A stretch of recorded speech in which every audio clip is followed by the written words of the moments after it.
Thank you for tuning in to Nonprofits Talk. On this show, we discuss topics related to nonprofit capacity building, specifically in the areas of marketing and fundraising.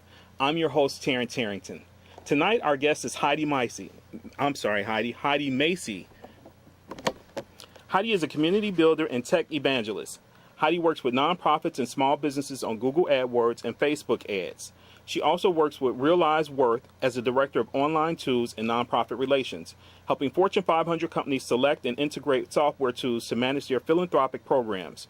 Additionally, Heidi is the founder of Chicago Counts, a technology conference for nonprofits, and the organizer for 501 Tech Club Chicago, a monthly event that helps nonprofits learn about tech. Welcome to the show, Heidi. Thank you. All right, tonight we're talking about nonprofits and technology.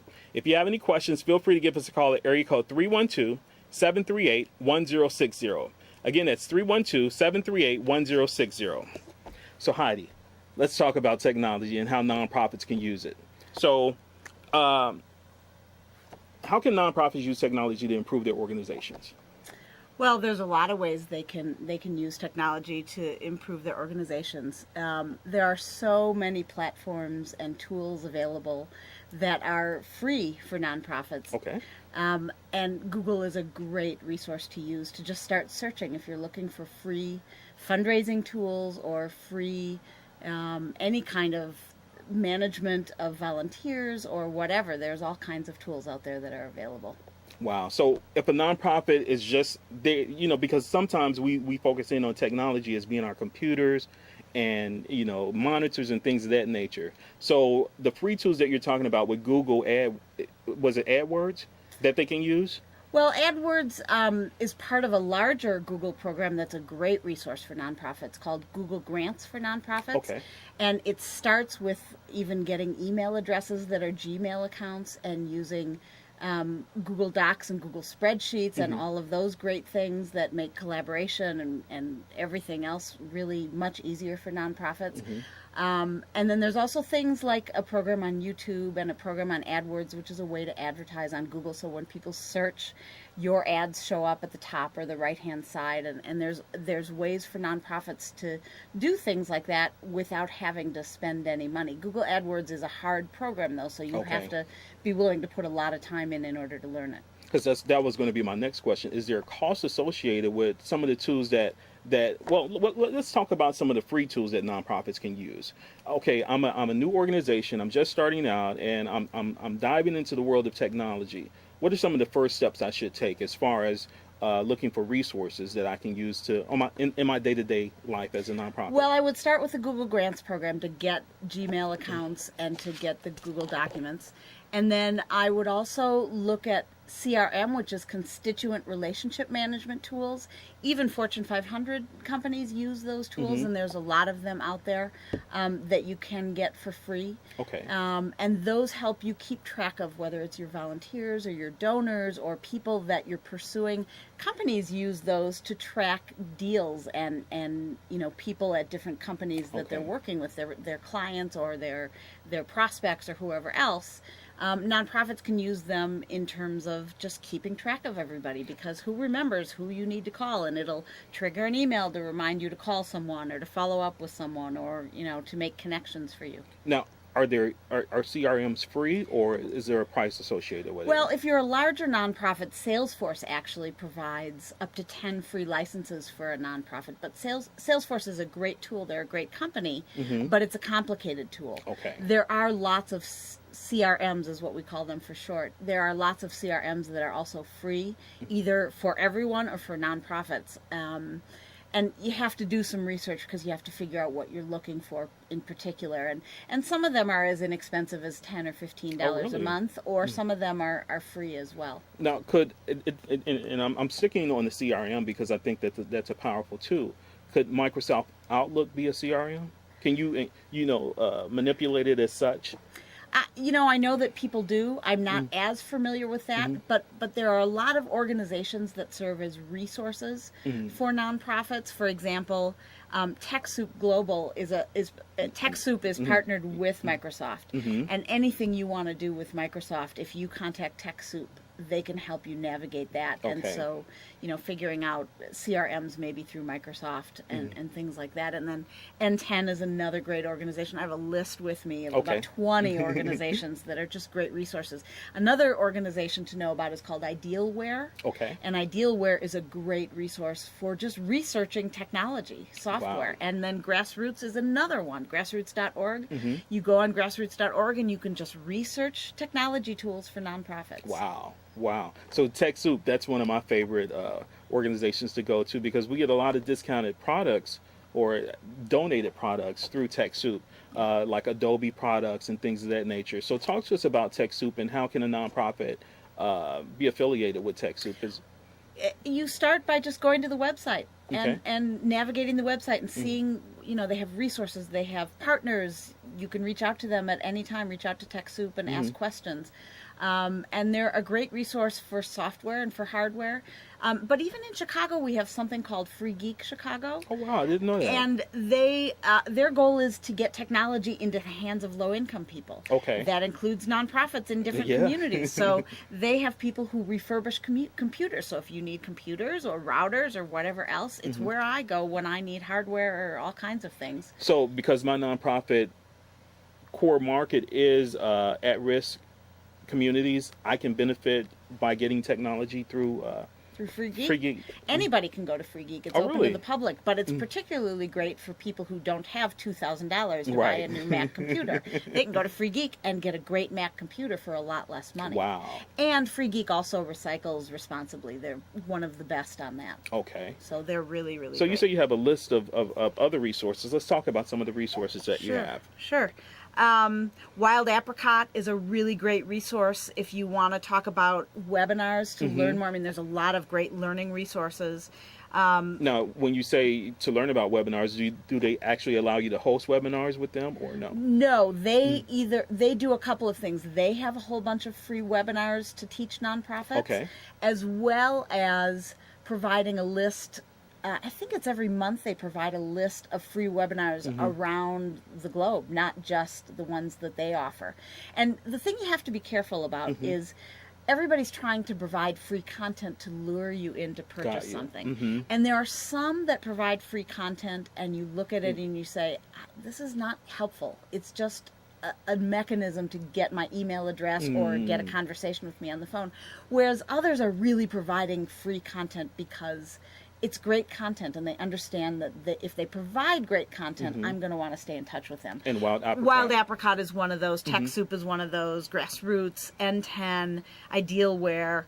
Okay, so let's go back to N10, Sure. because that's an organization that you do some work with, correct? Yes, N10 is the Nonprofit Technology Network. Okay. And they are a membership organization, and their goal is to connect people in the nonprofit sector surrounding technology. Okay. And so I run a meetup that happens in Chicago that also happens in many places around the country called 501 Tech Club Chicago. Okay. We meet once a month to learn about a technology topic, and it's for everybody from technology professionals down to people who don't know the most basic thing, and everybody learns together. So how can a nonprofit get involved with that particular organization? The best way is to either email me at HeidiMassey@gmail.com Okay.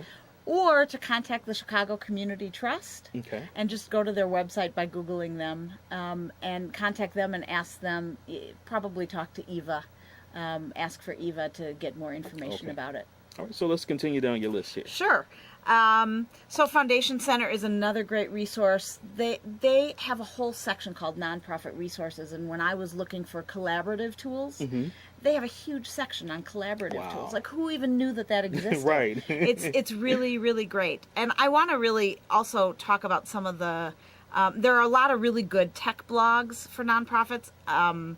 One called Nonprofit Tech for Good, but I also want to talk about some of the local organizations in Yes, Chicago. please. Epic is one, and they do what are called rallies, and they do 8-week campaigns where they pull together a team to help a nonprofit, and they'll do a new marketing campaign. It tends to be in the advertising sector, but every nonprofit needs to have good messaging Right. and branding and everything else, so Now, they're terrific. is that a free service? Yes, for nonprofits. Wow. And the people who volunteer are usually advertising people or tech people who want to volunteer for nonprofits, and this gives them a channel to do it. Okay, Yep, awesome. yep. And then Smart Chicago, which is sort of an offshoot of the Chicago Community Trust, does all kinds of great things for nonprofits, especially as it surrounds data. In fact, MacArthur funded a conference last year that was 2 full days on data, and it was free. And you can even access, if you go to the Smart Chicago website or the Chicago School of Data website, they took notes for all sessions, and it's all publicly available. Wow. So great resources on data. And the other thing about data to know is that any question you ask me, the correct answer is data. It doesn't matter what you ask me, I can say data and be correct. It's right. Yep. So outside, before we go down the list anymore, any upcoming innovations? I know we talked about Google AdWords that nonprofits should be aware of and take advantage of. Yes. Data, like I said, Data. for every question. Data for sure. Nonprofits are starting to get it. They're starting to understand the value of data and how important it is. And there are lots of organizations that will help nonprofits with data for free. Okay. And then there are a couple other things. One thing I love is called open source, which is a way of getting access to technology tools that are not proprietary, meaning not private, and so they're free. So when you talk about those particular free things, we're talking about like a WordPress. Well, WordPress is absolutely an open source tool. It's free. It's a way to build a website, and you don't have to pay for WordPress. But there are a lot of tools that are like that are free, that are equally as good, if not better, than the paid versions. Wow. So if you Google open source software, you'll get a whole list of things. And then the other thing is mobile. Anything mobile, whether it's making sure that your website is optimized for mobile usage, or mobile apps are becoming bigger and bigger, and especially in the world of fundraising. There are actually, you can even Google fundraising apps that are available for nonprofits to use for fundraising. Wow. Speaking of mobile apps, Google is doing a situation with their ranking, right? Yep. Where if your website is not mobile friendly, that you won't rank that high. Is that correct? Yeah, you're going to take a real hit if your website is not mobile friendly.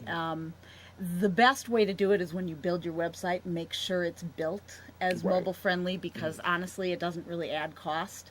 And it's the way to do it. And if you're not sure how to do it and you're building it yourself using one of the many platforms that are available now, Square or Weebly or Wix or whatever, there are people who can help you with that. There are people looking to volunteer to help you with that. For example, the Community Corps, I think, is the name of the platform. It's a collaborative effort with an organization called NPower and Lumity. And it's a national effort to help nonprofits with tech support. Oh, wow. So if you go to the Community Corps and you sign up as a nonprofit, you can get tech support from people who have those skills. It's called online skills-based volunteering. So when we're talking about tech support for our Microsoft Office, for what type of tech support? It depends on what you need. Put it up there, and there will be somebody probably who wants to be able to help you with it. Oh, so you just put it on the bulletin board, and it's a platform that you go into and you fill out a profile and you list. I haven't used it because I'm not a nonprofit, but you list what particular tasks you need help with, and they actively try to find someone to help you with it. Wow, that's awesome. That's awesome. Yep. Okay, guests, callers, if you have a question, give us a call at area code 312-738-1060. Again, that's 312-738-1060. We're talking about nonprofits and technology. Speaking of which, do you have to have any special skill set as a nonprofit to really take advantage of some of the technologies that are available in today's market? Well, first and foremost, and I don't like to assume anything, but first and foremost, you have to be computer literate. You have to know how to get your way, how to find your way around a computer. You have to know how to do basic things, whether it's create a Word document or things like that. There are actually online platforms to teach you just about everything nowadays. MIT has all kinds of open courses for free. Khan Academy is another place. Coursera is another place where you can just go online, and I believe Mozilla Foundation also. I think they're peer-to-peer. They do Firefox, right? Yeah, Mozilla is the owner of Firefox. There's all kinds of places. So if you don't know your way around a computer, first and foremost, there are ways to learn. Check out your library, see what they're offering for free. The only other thing that you have to be able to do is you have to be unafraid, because you're not going to break anything. You have to get in there and play and click and experiment and explore and not be afraid to to ask questions of people, to reach out to people, to search on Google. The more curious you are, the better you're going to do. I've never had a computer class. I've taught myself everything. Wow. I'm not a kid. Mm-hmm. It can be fun after a Yeah. while. You know, you just have to be willing to do it. You're not going to break the internet. You're not going to break the computer. Mm-hmm. Click, see what happens. Right. Try things, drag things around, see what happens, and you'll figure it out. Other than that, if I can figure it out and I don't have a tech bone in my body naturally, if I can do it, anybody can do it. You don't have to be 17 to find your way around the internet. So, how do I find the time though? You know, because just sitting here talking to you, and I kind of call myself a tech person. I just got overwhelmed, Heidi. Okay, so I do that to people a lot. The way to handle it is to figure out what problems you have that you Okay. want to solve and put them in order of priority. Gotcha. You can't do them all at once. You know, I've done a lot of teaching on social media, and nonprofits get overwhelmed with social media because they think they have to get on Twitter and Facebook and Instagram and 25 other platforms today. They Right. don't. They need to figure out one. Okay. Go on one. When that's working and you have a little bit more time, go on another. Then you branch The out. same with technology. Figure out what your first most pressing problem is. Work on that. Don't worry about anything else. Okay. You've got all the time in the world. Start with Start that there. and see where you go. And then from there, you go on to the second problem. Okay. And as you solve problems, it's going to get easier and you're going to know the landscape a little better. Yeah. And one problem getting solved is going to solve other problems. Got you. So, going back to some of the tools that you provided to us as far as resources and going online, are there anything in the real world outside of online world that I should know about as far as technology is concerned? You know, like Microsoft Office we've talked about, computers we talked about. Is there anything else? Talking about specific tools? Yeah. I mean, there, whatever you're doing, there's usually a way to make it easier. So, for example, if you are on Twitter, there's a tool called Hootsuite. Yes. There are lots of tools to manage social media. I like Hootsuite a lot. It's a free tool, and you can do a whole bunch of things, like when you want to have a URL in your tweet, it will make it a link that you can keep track of. Got you. So that you can see how many people clicked on it. And then there's also another tool called Buffer, which is also a great tool for social media. Well, it seems like we have a caller. Go ahead, caller. Hey guys, I'm really appreciating the information you're giving out tonight. One quick question for Heidi. So it's great that there's a lot of free tools out there that nonprofits can really take advantage of, but can you speak a little bit on actually convincing the organization to use the tools, to actually adopt, whether it's your managers or your team, but actually getting folks to use the tools? Any thoughts on that? How to get them to use the tools?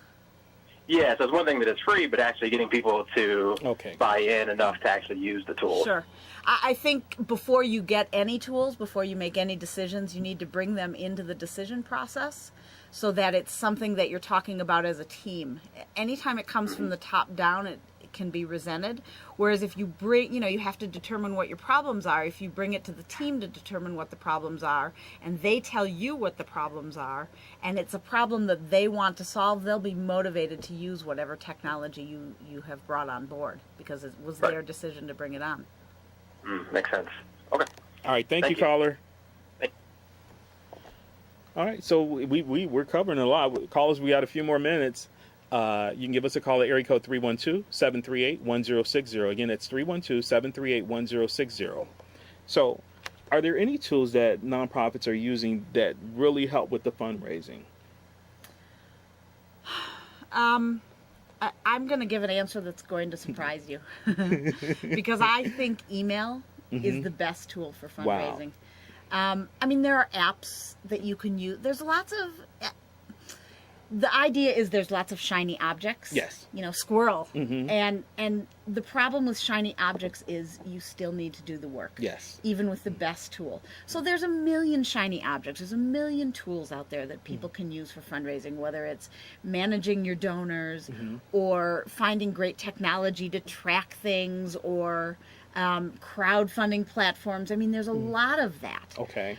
But ultimately, the best way to raise money is to have monthly donors. Just like, WTTW, what do they Yes. do on Channel 11, public television? They have monthly donors. Right. And what do they want you to do? They want to give your gift over the whole year. Right. Nonprofits, that is the primary best source of fundraising. So if you can do a monthly email or a weekly email, and if you can blog a little bit so you have a little content to offer that really gives your potential donors and donors information that they're going to find useful, then you're going to give them a reason to donate every month. And so that email is sort of a lifeline between donors and the nonprofit. And it's one of the best fundraising tools that's out there. Wow.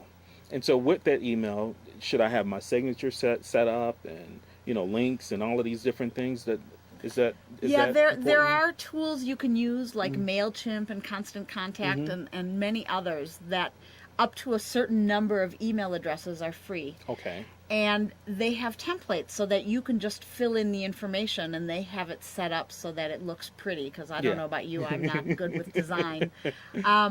And you can send email, and you can put in updates about the organization. You can put in suggested websites that have more information. You can put in little teasers to your blogs. You can put in shout outs to either your volunteers, your donors, events that you have coming up.